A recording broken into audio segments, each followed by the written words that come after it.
Gettysburg Seminary presents the Seminary Explores podcast. Conversations on faith, art, people, politics, theology, life, and more, with voices from around the corner and around the globe.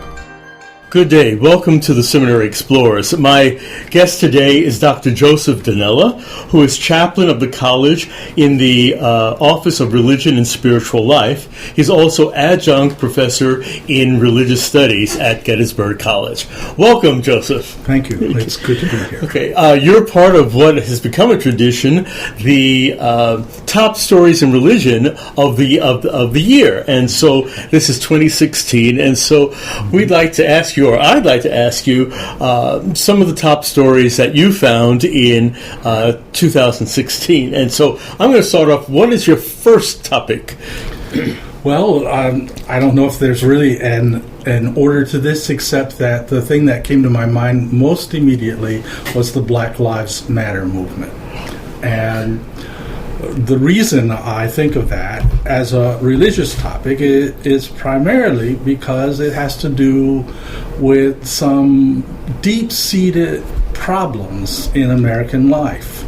The issue of how do we perceive race and racism? How do we deal with different cultures, understanding the way in which people are treated by police? How do neighborhoods and communities understand the perspectives of those who come from places that they're not used to thinking about?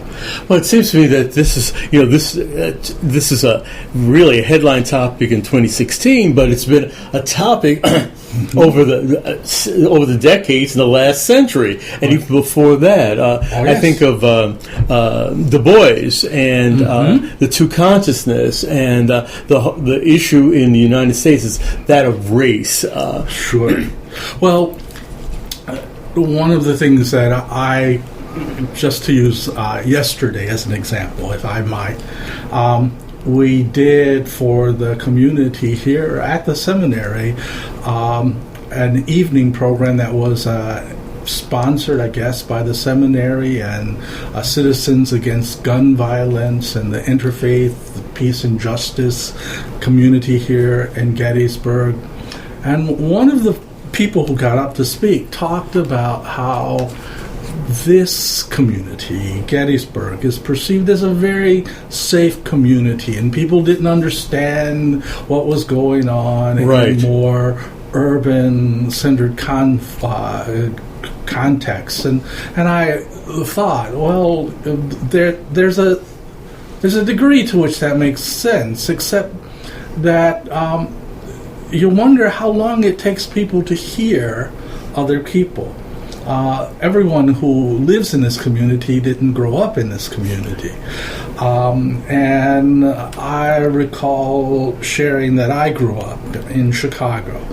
Chicago right now has the highest incidence of gun violence and murder in the nation. Right. This year, this summer, earlier, the statistics were there were 800 murders in Chicago. Oh, my. And most of them, it seemed to be arbitrary incidents of gun violence, people being shot in the street, people getting angry and deciding that they were going to strike out against somebody or hurt somebody.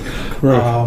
And that's not to even mention the people who experience violence as a result of interactions with the police, which is how the Black Lives Matter issues started.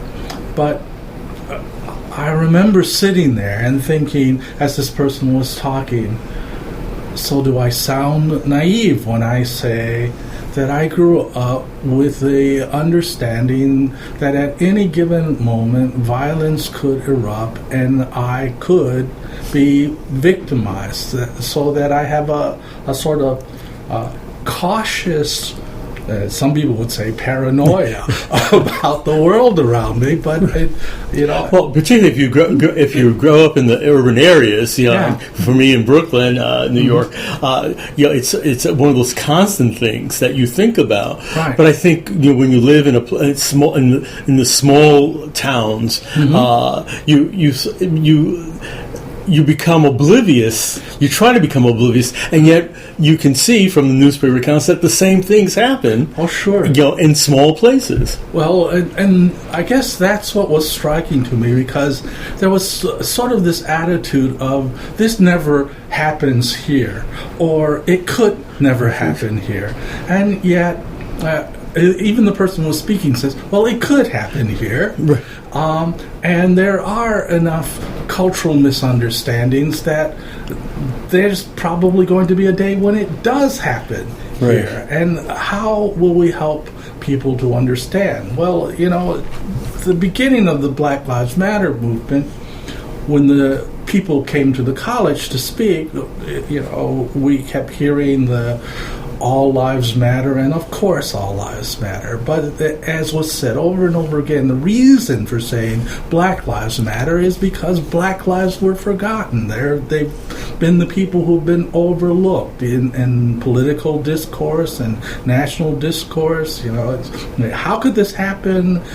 And as you mentioned earlier, this has been going on. Didn't just start happening in 2016. This has been going on for decades, for the history of this country, if you will. Right. How might have you thought about how might we change this pattern?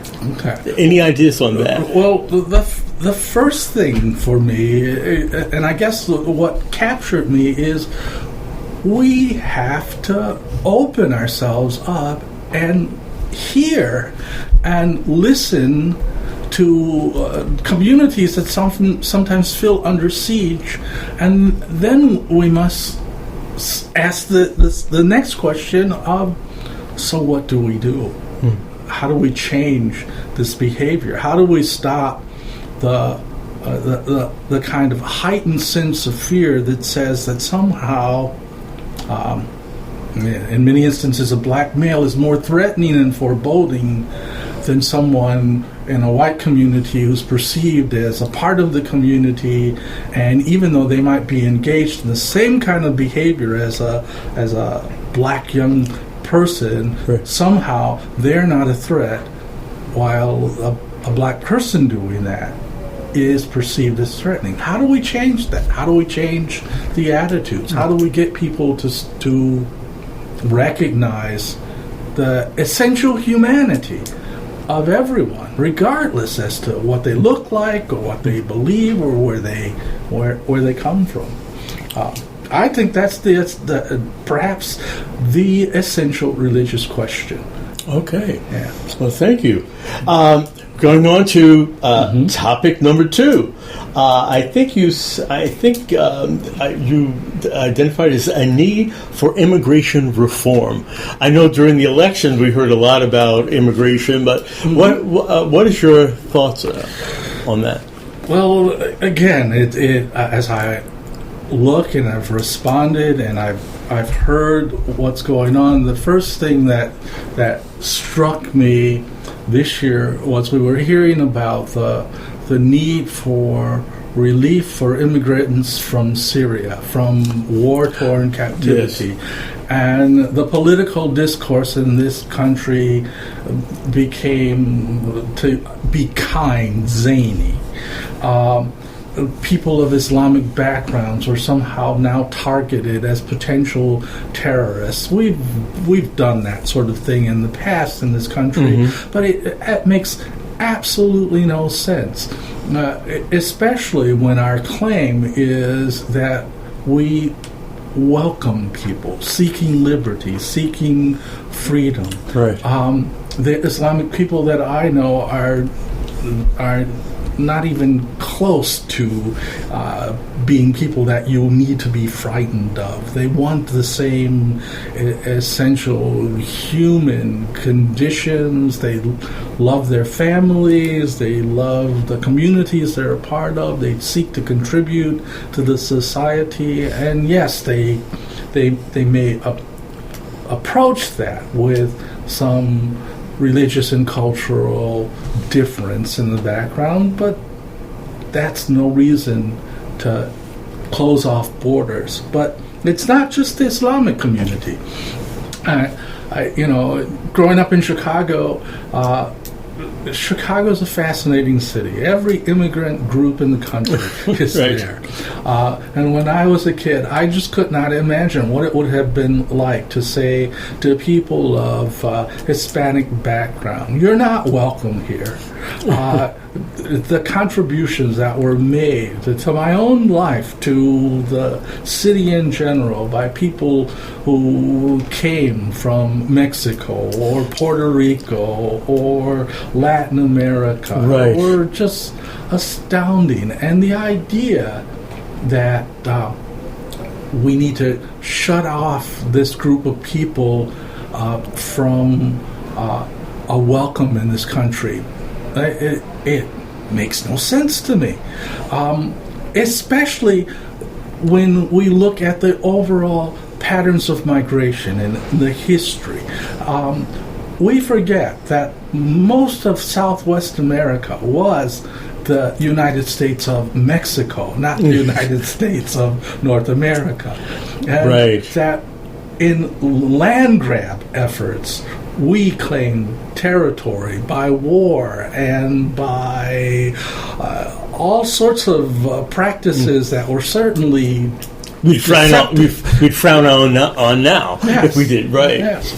So, when you visit the so-called Mexican border these days, then as you start hearing the history of the patterns of migration, you end up asking the question, who crossed whose border? And so, for thousands, not hundreds, not decades, for thousands and thousands of years, the migratory pattern in the Southwest was during the winter, you went south and deeper towards the equator, and in the summer, you went north, where it would be cooler and where you could take advantage of the open and arid land. And now we think, well, we claim that that territory is ours. Those people who have inherited these patterns don't have the right to make such crosses. Right, and we have thousands, millions of immigrants yes. over the years, and who've made contributions to what it is. It might be defined as American culture. Yes. There's an integration that takes place that we aren't aware of, in terms of the foods that we eat. I remember as a student in the Gettysburg area, I didn't see foods from the Central America or the Caribbean area. That was, sure. 40 years ago, and that's changed now. You go into the grocery store, you see plantain and other things that you would not. Oh, sure. Yeah. So you talk about this pattern, and it's here, and we have to be used to it. It also is true, at least for me, that I don't know how we read our Hebrew scriptures, our Christian scriptures, and omit the passages that say, welcome to the stranger. Yes. When you read the Hebrew scriptures, what's the reason given for actually the Exodus experience and interpretation of the commandments? You were freed from bondage and slavery in Egypt. Remember how the Lord your God freed you. Remember that you were a stranger and alien in Egypt. Treat the stranger and the alien in your midst with kindness and with compassion. I mean, that's an essential part of the tradition. Right, exactly. And we need to reclaim that and remember that. Yes. For ourselves. Yes. Okay, topic number 3. Political and interfaith dialogue. Could you? What do you mean by that for our listening audience? Oh gosh, this one is near and dear to my heart. I have for at least the last decade and a half at the college tried to foster a sense of the oneness that we share as people of faith, and to get people to know each other better, to be able to do things in common together, such as pray for large community events, for baccalaureate, for commencement at different times of the year. And one of the things that I heard in the climate was, well, people don't understand this. People aren't really all that excited about this. We should look and claim the distinctiveness of our own religious traditions without trying to, if you will, understand that of the others, or even worship and pray together, because our young people don't know their own traditions. And so how can you dialogue about traditions and shared values when you don't know your own faith? Right, yeah. I could hear people saying that. Yes. And how do you respond to that? My response is that you actually learn the value of your tradition in dialogue with other people, that it never becomes as clear to you what the uniqueness of your own perspective is until you hear it contrasted with someone else's. And even in contrast with someone else's, it can be surprising what you share in common. It can be surprising to hear that the common thread between Judaism and Christianity and Islam is actually compassion. It's actually that God is merciful. It's actually that we pray and give thanks to God for the blessings that God bestows on us. It's not we have the right way and you have the wrong way. It's really, and when you think about the fact that these 3 traditions at least share an Abrahamic tradition together. That's true. It's that we are related to each other, that we are sisters and brothers in a deeper sense than perhaps you can find in any other place. Now, that doesn't mean that the world's great religious traditions are limited to Christianity or Judaism or Islam. There's also the great traditions of the East, of Buddhism and Confucianism and Sikhs and Jains and Hindus, and even underlying those traditions is a deep sense of the eternal presence of the divine that you commune with, that you come in contact with, and that somehow, if it's infused in you, will show you how to treat other people. And I guess unless we have that dialogue, we omit or forget or dismiss the other. Well, because it's difficult doesn't mean it shouldn't be done. And in institutions of higher education, that's the one place I see where it's absolutely essential that it be done. We don't ignore it. We don't stop teaching calculus and nuclear physics and all the scientific apparatus that we need in our contemporary world because we say, oh, those sciences are difficult and the average person is not capable of understanding them. No, we teach them. And then we go on. Right. And so, hopefully in the next year we will continue to learn to listen to the other. To the other. the fourth topic you have is the next few has to do with Pope Francis, and I'm dividing them. And the first of interest and topic number 4 is visit to synagogue and the mosques in Rome. Well, I mean, that in some ways is related to what we were just talking about. That's right. If you think about it. Pope Francis, I find to be a wonderful person as leader of the Western Catholic tradition. And one of the things I marvel at is he's not apologetic in the sense of sort of denying his role as a teaching authority for the Western Church, but he does offer apologies for attitudes and mistakes in the past that we all sort of recognize and grapple with. And what I saw in this visit to the synagogue in Jerusalem and in the mosque is an attempt not only at saying, please forgive the treatment and the bad attitudes of the past, let's do something to change that. Let's begin to see how together we might explore a different future.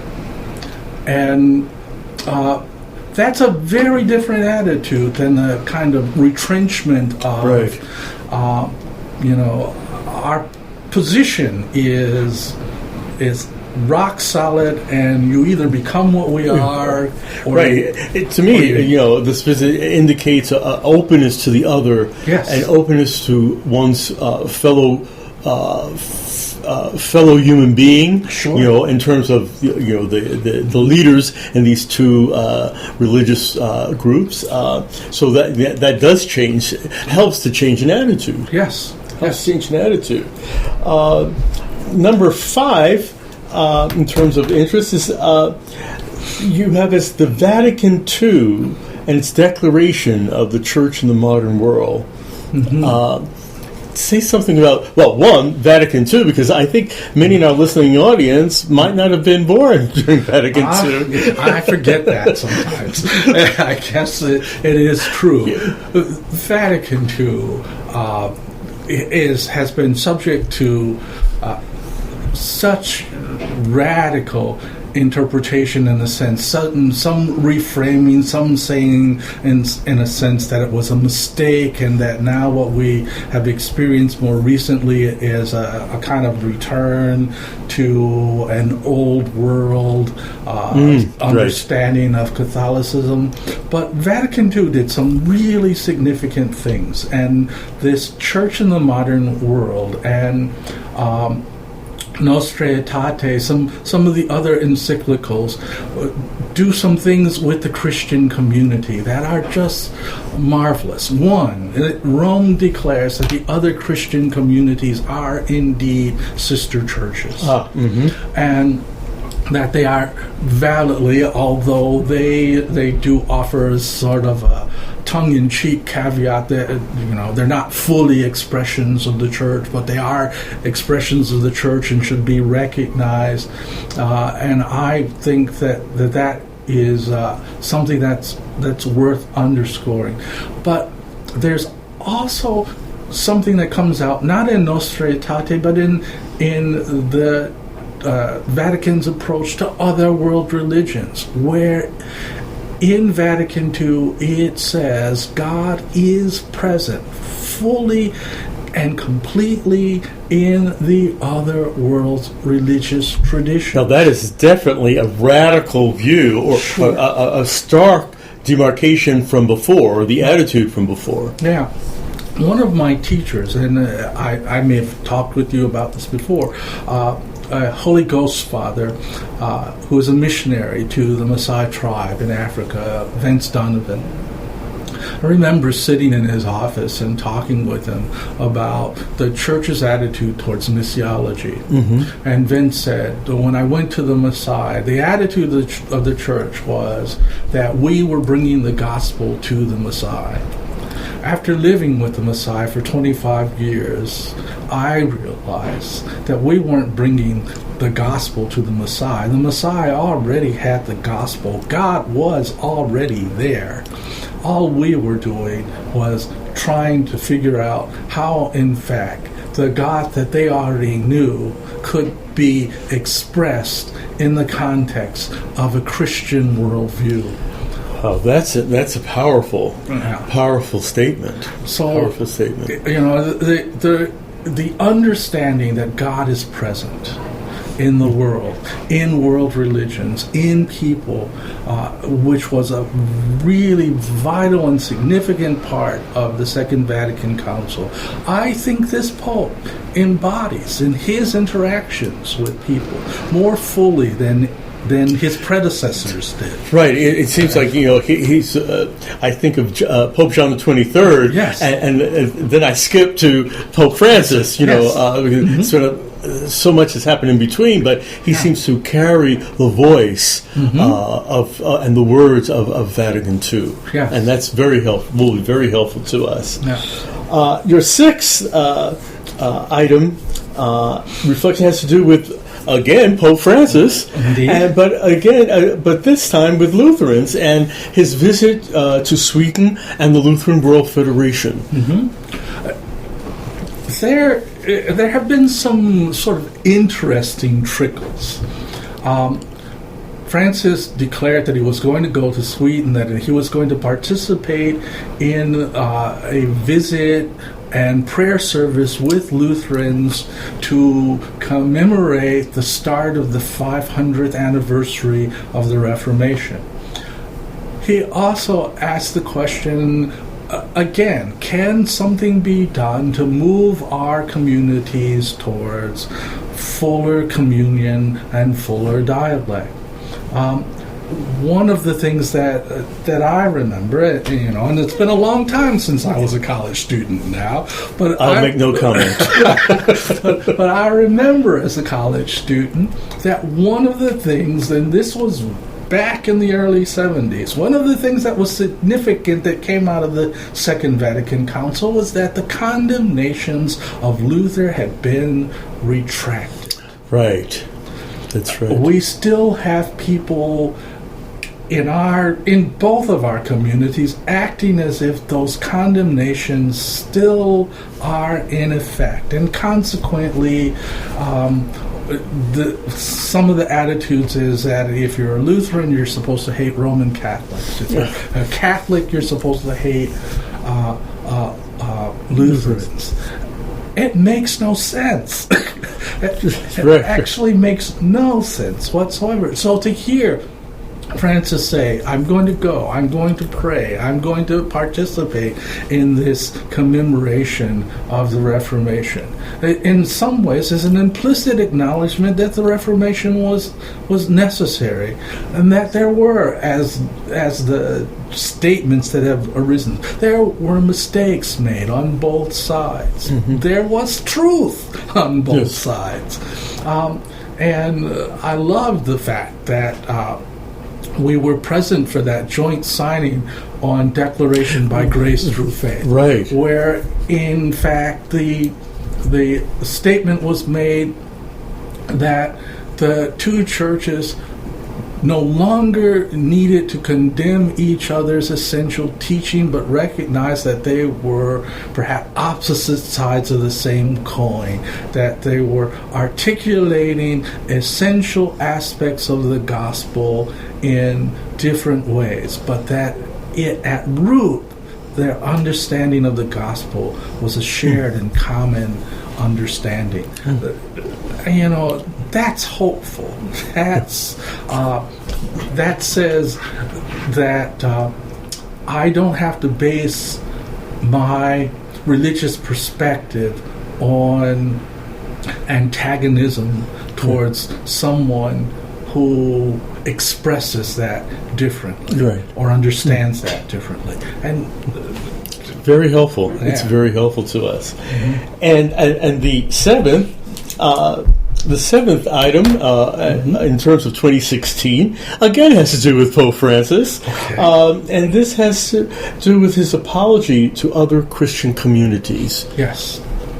Well, it just simply, again, was a statement of the Roman Catholic Church in regards to other Christian communities has made statements, done things, and in fact even supported warfare in the name of religion, and that the inability of the church to recognize the fullness of Christ in other Christian communities is wrong-headed.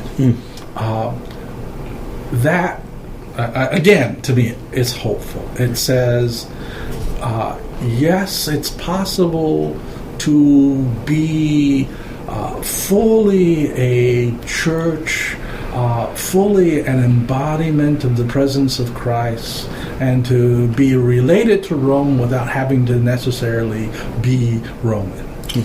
Well, on that note, we've completed the top stories for you in religion for 2016, and each of these, at least from my perspective, you end on hope, and as we enter and begin 2017.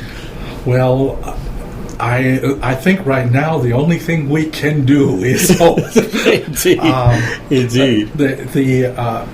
The one thing that I've been thinking about a lot in the last month or so is there's a lot to despair about in North America, and I am hopeful. I am hopeful that we can change things for the future. I'm worried about the denial of essential religious values that have underscored the behavior of the nation as it's engaged in its political sphere and as it looks to the future. My hope is that we don't do the things that were promised as part of the presidential election. They, to me, would be not only anti-Christian, they're anti-religious and anti-human. On that note, then, we look in hope, and to be in hope for ourselves, individuals, as well as our nation and our world for 2017. My guest today has been Dr. Joseph Donnella, who is chaplain of the college and adjunct professor in the Religious Studies Department at Gettysburg College. For the Seminary Explorers, Nelson Strobert, have a good day. You have been listening to The Seminary Explorers from historic Seminary Ridge in Gettysburg, Pennsylvania, a production of Gettysburg Seminary. We invite you to visit our website at www.ltsg.edu.